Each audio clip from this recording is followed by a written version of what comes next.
शतत्रिंश सर्ग 36वां सर्ग। सुग्रीव का अपनी लघुता तथा श्रीराम की महत्ता बताते हुए लक्ष्मण से क्षमा मांगना और लक्ष्मण का उनकी प्रशंसा करके उन्हें अपने साथ चलने के लिए कहना। तारा ने जब इस प्रकार धर्म के अनुकूल विनयुक्त बात कही, तब कोमल स्वभाव वाले सुमित्रा कुमार लक्ष्मण ने उसे मान लिया, क्रोध को त्याग दिया।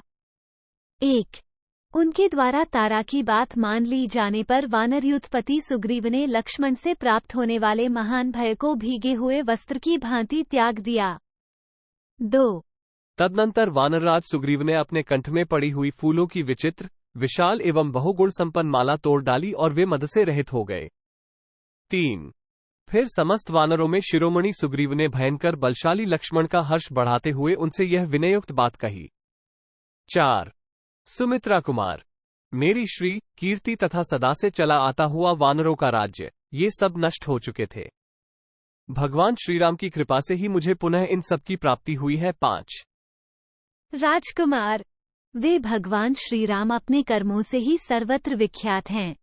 उनके उपकार का वैसा ही बदला अंशमात्र से भी कौन चुका सकता है। 6। धर्मात्मा श्रीराम अपने ही तेज से रावण का वध करेंगे और सीता को प्राप्त कर लेंगे। मैं तो उनका एक तुच्छ सहायक मात्र रहूंगा। 7।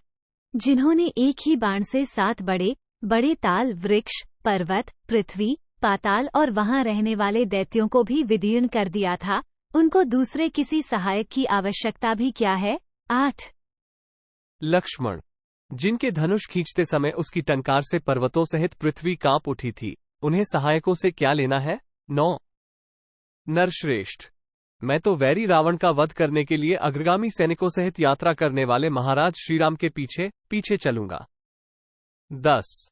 विश्वास अथवा प्रेम के कारण यदि कोई अपराध बन गया हो तो मुझ दास के उस अपराध को क्षमा कर देना चाहिए, क्योंकि ऐसा कोई सेवक नहीं है जिससे कभी कोई अपराध होता ही न हो। 11। महात्मा सुग्रीव के ऐसा कहने पर लक्ष्मण प्रसन्न हो गए और बड़े प्रेम से इस प्रकार बोले। 12। वानरराज सुग्रीव, विशेषत तुम जैसे विनयशील सहायक को पाकर मेरे भाई श्रीराम सर्वथा सनाथ हैं। सुग्रीव, तुम्हारा जो प्रभाव है और तुम्हारे हृदय में जो इतना शुद्ध भाव है, इससे तुम वानर राज्य की परम उत्तम लक्ष्मी का सदा ही उपभोग करने के अधिकारी हो। सुग्रीव, तुम्हें सहायक के रूप में पाकर प्रतापी श्रीराम रणभूमि में अपने शत्रु का शीघ्र ही वध कर डालेंगे, इसमें संशय नहीं है। 15। सुग्रीव, तुम धर्मज्ञ, कृतज्ञ तथा युद्ध में कभी पीठ न दिखाने वाले हो। तुम्हारा ये भाषण सर्वथा युक्तिसंगत और उचित है। 16। वान शिरोमणे, तुमको और मेरे बड़े भाई को छोड़कर दूसरा कौन ऐसा विद्वान है जो अपने में सामर्थ्य होते हुए भी ऐसा नम्रतापूर्ण वचन कह सके। 17। कपिराज, तुम बल और पराक्रम में भगवान श्रीराम के बराबर हो।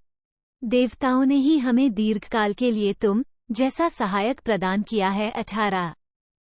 किंतु वीर, अब तुम शीघ्र ही मेरे साथ इस पुरी से बाहर निकलो। तुम्हारे मित्र अपनी पत्नी के अपहरण से बहुत दुखी हैं, उन्हें चलकर सांत्वना दो। 19। स्खे, शोकमग्न श्रीराम के वचनों को सुनकर जो मैंने तुम्हारे प्रति कठोर बातें कह दी हैं, उनके लिए मुझे क्षमा करो। 20। इत्यार्षे श्रीमद् रामायणे वाल्मीकि आदिकाव्ये किष्किंधाकांडे 37 सर्ग 36। इस प्रकार श्री वाल्मीकि निर्मित आर्ष रामायण आदिकाव्य के किष्किंधाकांड में 36वां सर्ग पूरा हुआ। 36।